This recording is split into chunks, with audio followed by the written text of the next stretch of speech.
Hi, I'm Joel Richardson, and this is The Underground.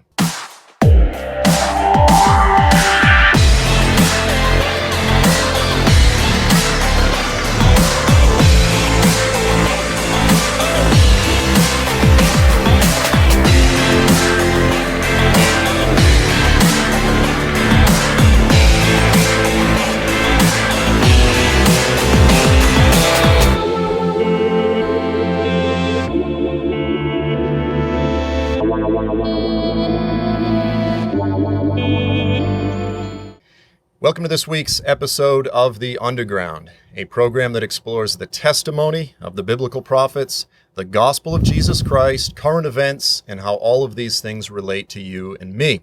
Now, on this week's episode, we are blessed to be joined by my good friend Chris Mitchell. Chris is the Middle East Bureau Chief for CBN, which of course is the Christian Broadcasting Network. And so Chris offices out of Jerusalem. You've been there how long in Jerusalem? It'll be 16 years in August. 16 years. August of 2000 is when we got there with my wife and 3 children. Wife and 3 children. So that's a big move. How old was your oldest and youngest? It was Philip was 16, Kathleen was 11, Grace was 8. So now, if you do the math, they're all 24, 27, 32. Wow. And it was a major move for us as a family, but amazing move. Changed all their lives, obviously changed our lives, because when we got there, Joel, we were 5 weeks later, what's called the Second Intifada began. And so about 3.5 years during that time, it was suicide bombings, terror attacks, near home, school, and work, but God provided for us and protected us. Right, yeah. It's amazing, and so for some of you who have seen my films, End Times Eyewitness and then Global Jesus Revolution, Chris actually appears in both of them. So Chris, obviously, he's there in Jerusalem. He's regularly meeting with folks throughout the Middle East. If there is a guy who has his thumb on the pulse of what's unfolding in the Middle East, who really has insight into what's going on, this is the guy. He's sort of my go-to guy. So whenever I'm in Jerusalem, I always love just getting a chance to visit with Chris. Yeah. And so Chris, you've written a handful of books, but this is your latest. This is ISIS, Iran, and Israel, about the current Mideast crisis and the coming Mideast war. So what led you, first of all, to write this book? Well, I wrote the book after being in northern Iraq, and after 2 years of ISIS taking over northern Iraq and part of Syria and declaring a caliphate, and being able to meet face-to-face with people that had come face-to-face with ISIS. And many of the believers, the Christians, were given 4 choices. They could stay in their homes they had lived in for years, but they would have to pay the jizya tax, or they could leave, or they could convert to Islam and deny their faith in Jesus, or they could die by the sword. So having experiences face-to-face with these kind of believers, and also being with the Kurdish military up on the front lines with about, as the general that we were with said, we're about 500 meters away from ISIS. I had the sense at that time that I was on the front lines of the free world. So given those experiences, I really felt it was important to put it in a book. Certainly we do stories for the CBN News and the 700 Club, but I wanted to sort of expand on those stories and help tell the story of what's happening in the Middle East, the dangers, the challenges of ISIS, what's going on with the body of Christ there in the Middle East, and also how people can prepare for the days ahead. Because what's happening in the Middle East is spreading throughout the world right now. Yeah, I just saw an article where it talked about the sort of metastasization of ISIS in terms of cropping up. And really some of the biggest pockets are in Africa, in Nigeria with Boko Haram, and some of the groups that are coming out of there that are giving allegiance to ISIS and so on.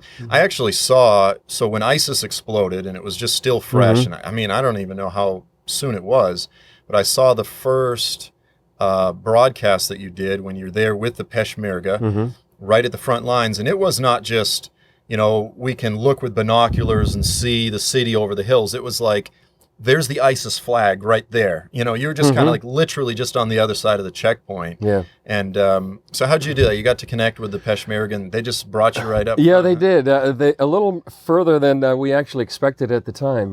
For example, in that particular instance, our pastor, Majid, he was our driver, translator, and connector for all the things that we did in northern Iraq. And we were supposed to have an interview with the local police chief And I expected we were going to meet in his office with a little fan, maybe an air conditioner. Well, it turns out we're in a village, and they had just had a bombing like maybe an hour before that. 2 policemen had died, so they were going on house-to-house search. And it was a little closer than I expected, but it certainly gave us the experience of being on the front lines with the Kurdish military, who are the boots on the ground right now. Right. And we went to with the military, the police and the military, went to the checkpoint that you're talking about. And there was a small village right beside there. They went on a house-to-house search that they allowed us to come in. And actually, they found a terrorist from Saudi Arabia and Sudan. And we were standing almost right as this close as you and I are right now, and it really gave the whole idea of the war on Islamic terror a whole new meaning when you that face to face with guys like that. And so that was part of Destination Jerusalem, the book before this. Okay. But I think what I've been able to do, and what you've been able to do with the videos and the books you've done to help people understand what's going on over there, I think your materials are just so excellent. And many times you're my go-to guy to help understand what's happening. With Islam eschatology, and I think people really need to know what they believe, right, and that they believe they're in the end times, and how this is so valuable for us to be like the sons of Issachar, to understand the times. And so I just want to salute you for all the things you do in the videos you do, and especially about the persecuted body. And that was really a big part of the reason for the book. I was in an evangelical church service in Erbil, Kurdistan, and much like an evangelical church service you'd go in the States, and the music was a bit different, the language was different, but the same presence of the Holy Spirit. And most of these people had come face to face with ISIS, lost their homes and their livelihood, and I just prayed a prayer. I says, Lord, help me be a conduit and help tell their story. Help me be one of the bridges between what's happening of the church in the Middle East and the church here in the West. Exactly. Yeah, because, I mean, it's so easy for us as Westerners, particularly those that are into, let's just say, biblical prophecy, the end times. We sort of live with the emotional detachment of being out of range. Right. I mean, we're on the other side of the world. And so, we're not used to being 500 meters from ISIS flags, and we don't have people that we're in close relationship with that have experienced their lives being torn apart. Our brothers and sisters, like you said, evangelicals. Oftentimes, I think a lot of evangelicals, we think, well, those are the Catholics or those, the Chaldeans, and those are the Middle Eastern Christians, but we don't really identify with them as much unless they're evangelicals. Exactly. And so then you get with the evangelicals, and their lives, they're torn upside down. I mean, they're in chaos. And so it's so important that there are reporters, folks that are being intermediaries that can come report their stories, because we need to be praying. Right. This isn't just information. This isn't, as I always say, sit in your lazy boy chair and eat popcorn as you watch the Middle East unfold, the events unfold like a football game. We're part of the game. And, we need to be involved, if nothing else, through prayer, in holding them up in prayer. And so that's one of the things I appreciate so much about what you're doing, is you're bringing the story. Now, so you've been there. You've been able to meet with many of the people. I was up a couple hours north of Erbil, up in Saran. I know you've had a chance to meet with a lot of the Yazidis. Just what else have you seen in terms of how ISIS is affecting the lives of people over there, and how we as the church can be responding? Well, they've changed the lives of so many tens of thousands, hundreds of thousands of people, and obviously millions around the world. But for there in northern Iraq, they'll have to rebuild their lives as the demographic shifting of people groups has been so dramatic. The Yazidis, for example, in the hundreds of thousands, many have been massacred. Some are still as sex slaves. Many of the women are still sex slaves from ISIS. And so that demographics will never probably go back to the way it was. It's like Humpty Dumpty, that it's you can't put that back together. Many of the Christians are displaced as well. Some have been able to leave the area. And if you look on a longer term time frame, in the last 13 years or so, the number of Christians in Iraq has gone from maybe 1.2 or 3 million to about 250,000. And like you said, prophecy is not necessarily a sterile environment here in the West. I had this sense when I was in a Yazidi refugee camp, and we had just sat down with a 19-year-old girl who was sold as a sex slave for $800. And after that interview, we went around the camp and we did some videotaping. As we were walking down a hill, I saw this sea of UN refugee tents and probably 20,000 Yazidis in this camp. And it occurred to me that when Jesus said on the Mount of Olives that you will see wars and rumors of wars, that it affects thousands of people's lives. And it's not just this sense that, okay, we can identify that we're in this season, we're in the end times, but people's lives are being affected. And it's really, it kind of welled up in me the kind of compassion I think the Lord has for these people that are victims of these wars in the end times. And we can't be detached from them. And I think that's what I so like about your writings, is that we are part of the game, so to speak. We're not just detached viewers in a football game. We're part of the team. We're on the field. Right. Yeah, and the thing of it is too is often we view the wars and rumors of wars. We view the signs of the end times primarily as the things that Satan is affecting in the earth. Satan his time is short, he's enraged. That's ultimately speaking about the last 3.5 years, but it's in process now. But the thing of it is that it's not only Satan that is at work right now. The Lord is at work. That's right. And so, I've got friends inside Iran, and we've had them on the show. And one of the things that my friend always says is, he kind of throws this curveball out. He says, no, Ayatollah Khomeini, the founder, the father of the Iranian Revolution, 1979, he says he was one of the greatest evangelists in recent generations. And you go, wait a minute, how can the leader of an Islamist revolution be a great evangelist? And he said, it's real simple, is he revealed the true face of Islam to Iran. And so now here we are, that's 1979, we're 37 years later, so give it a generation, give it 20 years to sort of marinate, and the hearts of the people reject Islam when it is expressed in its truest form. And so the nation of Iran, by and large, the majority of the people there are not religious. They've sort of come to the conclusion that Islam is a problem. Now, many of them still maintain a love for God, but they're hungry for God, but they think it's not Islam. And as a result, Iran now has the fastest growing church in the world. Now, that's the Shia world. Okay, right. So that's, and this is sort of, I don't want to say old news, but this has been going on for at least the past decade. The church in Iran has been exploding. Well, then you look at prophecies. You look at Isaiah 19.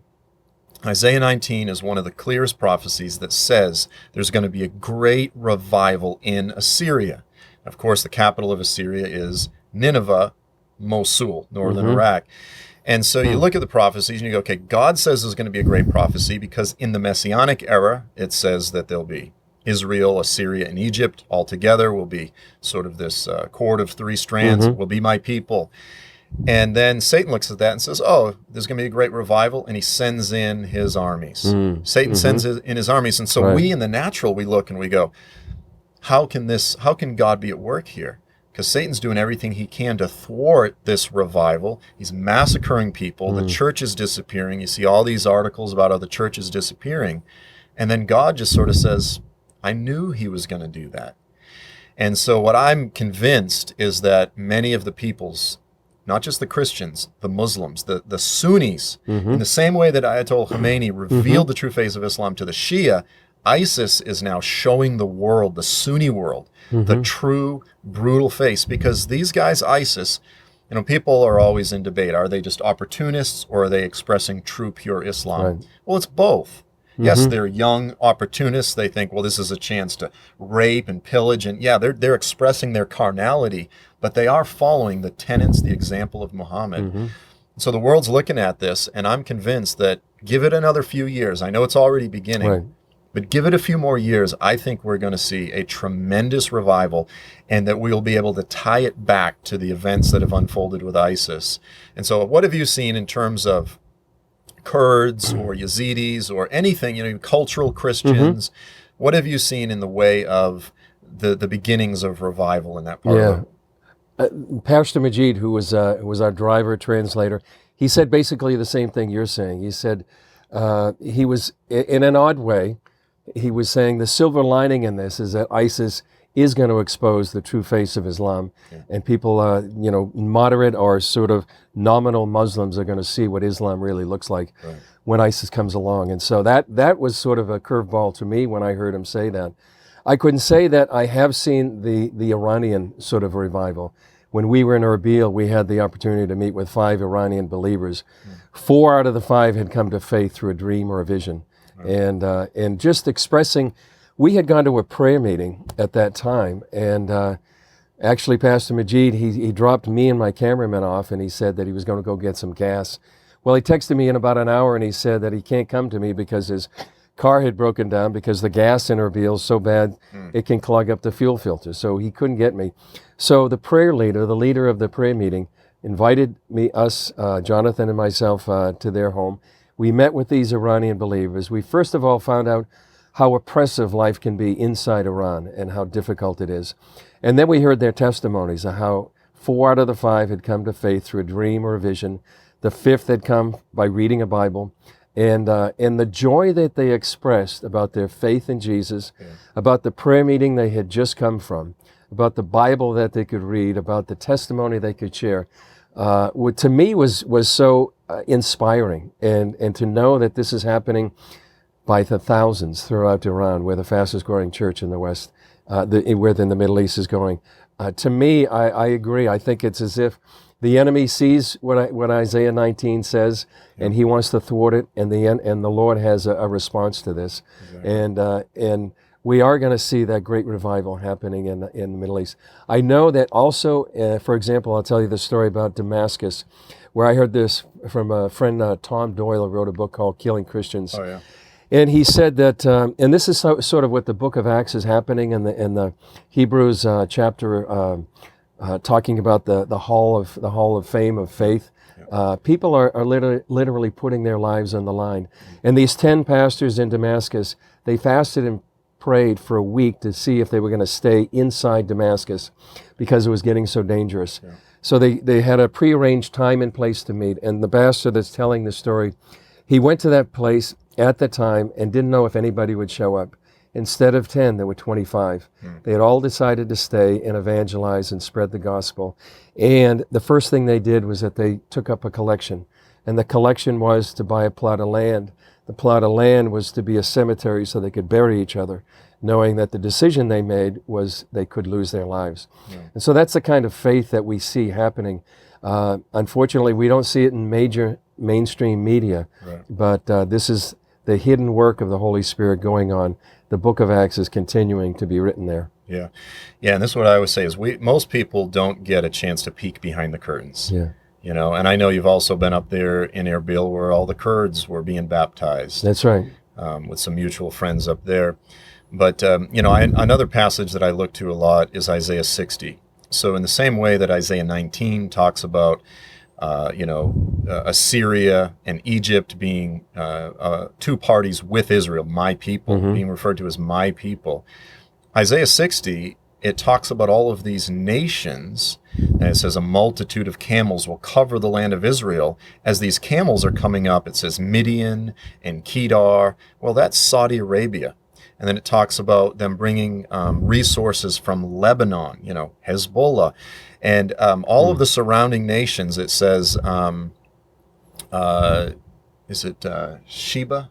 I think it talks about Sheba, which, is Yemen and Djibouti and sort of that corridor between Africa and the southern tip of the Arabian Peninsula. And so here it's describing peoples from areas that are, 98, 99.9 Muslim majority. And it says multitudes will be bringing up resources to build the house of Israel. And so you get a glimpse in Isaiah 60 of 2 things. Well, you go, there's a revival, and they go, here's the picture of the Messianic age. The Messiah is on the throne. Right. And the thing that blows me away is it says, and they will call you the city of the Holy One, Zion. Because the word Zion, and I'll always love to point this out, this is the word Zion in the Islamic world. It's like the N-word. I mean, it's offensive, it's painful, it's a word filled with a loaded word that Satan has twisted and distorted. And yet in the scriptures, Zion this is the picture of the Messianic kingdom. Jesus is on the ground. We get to go see him with our eyes in the flesh and our resurrected bodies and the beauty of the restored kingdom of Israel. And you go, okay, well, this is what we believe as Christians, but it requires some faith. It requires some faith. Right. You live Exactly. in Jerusalem. You go, wait a minute. Jerusalem, I know, it's a city filled with too many tour buses. Parts of it, you go to the wrong places, are dangerous. Trash piled up and, people being stabbed here and there. And you go, this is not the city, the capital of peace. This is not the city of global redemption right now. So you have to look with eyes of faith to see what he said he's going to do. But when you go to Erbil, when you go to northern Iraq, these are the parts of the world that no one wants to go to. And you see believers being baptized. When you see videos of the Iranian believers being baptized by the dozens, worshiping and praying for Israel, it's a peek behind the curtains. God said he's going to do it. It's happening. And to me, that's a deposit. He says, I know it's hard to believe that the city of Jerusalem is going to be the capital city where God is going to plant his throne and rule the nations. But he goes, I'm going to do it. And he goes, in fact, everything I promised, I'm already doing it. Open your eyes. And so, we've been blessed to be able to see it. I always try to share with people some of the videos and so forth, but the Lord's doing it. He's actually doing it. I agree. And if you look at the Middle East right now and the chaos, the wars, and not just rumors, but the Middle East has several wars going on right now. But as you said, if you look beyond that and underneath that, part of those wars are because the enemy is trying to thwart and stop the plan of the Lord. The other thing that's happening right now, and something I write about in the book, is that there's shifting geopolitical sands going on. The chapter is called Middle East Game of Thrones. Let me do this real quick. Yeah, sure. If folks want to grab this, what's the best way to get it? Amazon.com would be the best way right Amazon. now. So listen, ISIS, Iran, and Israel, again, this is a guy who has his thumb on the pulse of what's going on in the Middle East. I know all my viewers get this book. Chris as I said, he's one of my go-to guys, and he's got a handful of other great books. But go to Amazon.com, grab it, and then write a good review as well. So sorry for cutting you off. Oh, that's all right. I appreciate the endorsement. But the chapter is called Middle East Game of Thrones, and right now, one of the major things that's happening is because of the shifting sands, because the Obama administration has really sort of put their hand on the scale of the Middle East towards Iran. Yeah. Now, Saudi Arabia, that sees Iran as a mortal enemy, is sort of allying themselves with Israel to a certain extent. There's limits to what they can do right now. But for example, there was a retired Saudi general who visited Israel just a few weeks ago. That's unprecedented. Yeah. That because they see a common enemy, and the Middle East maxim, the enemy of my enemy is my friend, that's being played out. So you see these shifting sands, and you see actually Saudi Arabia talking probably nicer about Israel than in decades. I know, it's amazing. I always liken, Game of Thrones is a good analogy. I always liken it to, I think it was on Star Trek or something. I saw this chess game that was about 3 levels. It's like, chess is confusing enough for a lot of people, but when you start doing like 3 levels of chess, and it's always shifting, it's always changing. That's right. Back in, was it 2004, Prince Al-Walid bin Talal, who's one of the most well-known Saudi princes, probably the wealthiest, and he does a lot here in the States. He paid for an Islamic studies program at Harvard, another one at Georgetown, $20 million. The Saudis had a telethon where they were raising money for the families of Palestinian suicide bombers. And Al-Walid bin Talal donated $28 million to the families of Palestinian suicide bombers. And so, Saudi Arabia is no friend of Israel. But yet, in light of the shifting sands, the geopolitical shifting sands, they're actually allying themselves with Israel. And so there's almost this emerging network. You've got Saudi Arabia, Israel, even strangely, a little bit Turkey, and then Egypt. Because it's the Sunni world trying to build a defense against Iran. So, this is the question among folks that are discussing the greatest existential threat to Israel. They always say, well, it's Iran. Now then, but you've got ISIS, and people go, well, wait a minute, ISIS looks pretty dangerous. But how do you view the difference in terms of the dangers, and how do we weigh Iran is an existential threat, where ISIS seems to be something that, Netanyahu, he's going to treat that as a much lesser threat. Right. So what's your No, I think the same. I think the Iranian threat is a far greater, and it is an existential threat to Israel, and a mortal threat to the United States as well, if they develop an ICBM and nuclear warheads on those missiles.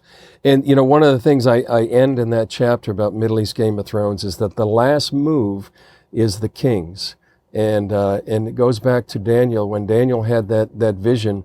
The dream that Nebuchadnezzar had, and Daniel interprets the dream, and at the end of the dream, there's a great stone, a mountain that smashes that image, and that's the last move of the king. And I think you do that in your writings, in your work, and in your videos. We need to see what's happening now in light of what's coming, and it's a time to look up, for our redemption does draw nigh. I think we need to see these times in light of the coming kingdom and the coming king. Right. And that all these things that are happening, they're tumultuous, they're chaotic, sometimes they're very confusing. But I think if we see it in light of Daniel's vision, in light of what Jesus said on the Mount of Olives in Matthew 24 and Luke 21, that will give us hope, and hope for his appearing, and that's something that strengthens us during these times. Yeah. No, I agree with you. By the way, Iran, they play the long game. That's right. They're very patient. Mm-hmm. They're not these 18-year-old kids out there with AK-47s, and they are playing the long game, and they're going for the nukes and this sort of thing. Mm-hmm.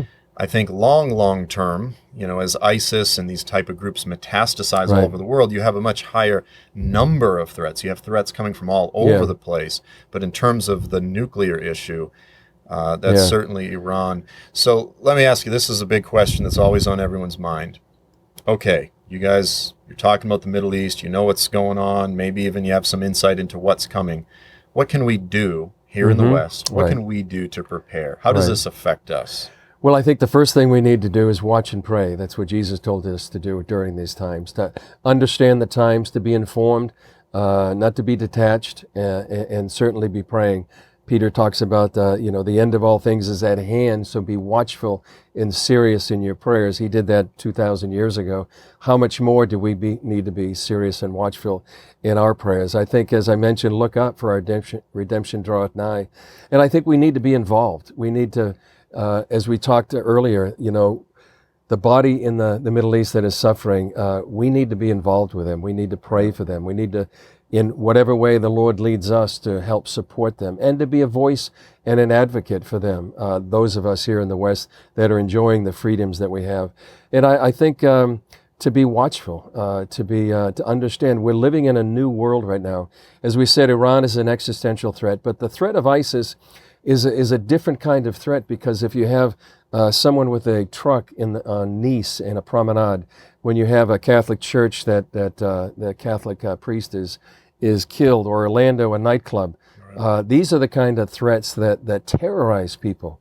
And that's certainly the goal of ISIS, and out of the Quran, where it says that strike terror into the hearts of the disbelievers, strike their necks in Surah 47. This is what they want to do. They want to terrorize us. And I think we need to be forearmed and forewarned about what their goals are. Understand the enemy, know our enemy, pray for our enemy and those that are persecuting us, because there are Sauls that are becoming Pauls even now, and more will come. But I think we need to be prepared for those days with faith, with prayer, and hope for the coming King and coming kingdom. Yeah, amen. What I always, the scriptures say, where your treasure is, there your heart will be also. And just, people always go, I want to be connected to the Middle East, but I don't know how. I want to be connected. And really a simple way is anyone can pray. Anyone can pray. And anyone can give financially. And that's a very simple way to build a connection. When you start sowing into a ministry, your heart, where you put your treasure, your heart will naturally begin to form a bond. And then you'll be reminded to pray. And so, I'm always highlighting different ministries. And, I'm not organized enough to say, give to me and I'll give it to them. I just say, here they are, give to them, know. And so I'm always recommending GCM, that's Global Catalytic Ministries. That's a network that's doing stuff in the Persian world, Iran and that part of the world. FAI is another one that's up in Saran. And then the church that you met with there, and you can always just give directly to this church. Right. That's Ankawa Evangelical Church. Pastor Gassan, that's their in Erbil. That's the one you visited with? Yeah, I believe so. Yeah. They actually let me preach when I was there, which I don't know why they let me preach. Now, that was one of the greatest honors, but there was a handful of times that I just looking out at all these Arab and Kurdish believers, I just felt like weeping, thinking. Yeah, I felt the same. It's a terrible time, but it's also a moment of tremendous opportunity. Right. And that's the way the Lord wants us to look at it, is opportunity to see his kingdom advanced, to see the citizens of his kingdom brought in. And I think the greatest harvest of our lifetimes is just ahead of us. I agree. I think we actually get to see it. Yeah. It's not going to be without pain. But it's definitely coming. No, I think we're going to see both light and darkness at the same time. And, Jesus said about the wheat and the tares, they ripen together. So we're going to see great light and great darkness. You mentioned Isaiah 60. It says in the beginning, arise, shine, for your light is come, and the glory of the Lord is risen upon you, and deep darkness the people. So we're going to see light and darkness. Charles Dickens said at the beginning of A Tale of Two Cities, it was the best of times, it was the worst of times. Yeah. I think these are the times that are upon us right now, but it's also great encouragement to see the things that are ahead, that we can be a part of it for such a time as this. Amen. Amen. Awesome having you on, man. Great to be with you, Joel. Yeah, great. So listen, friends, that's all the time that we have for this week. Thank you so much for being with us. Again, grab Chris's book, ISIS, Iran, and Israel. Go to Amazon.com. You'll be happy you did. I look forward to seeing you all next week. I'm Joel Richardson, and this is The Underground.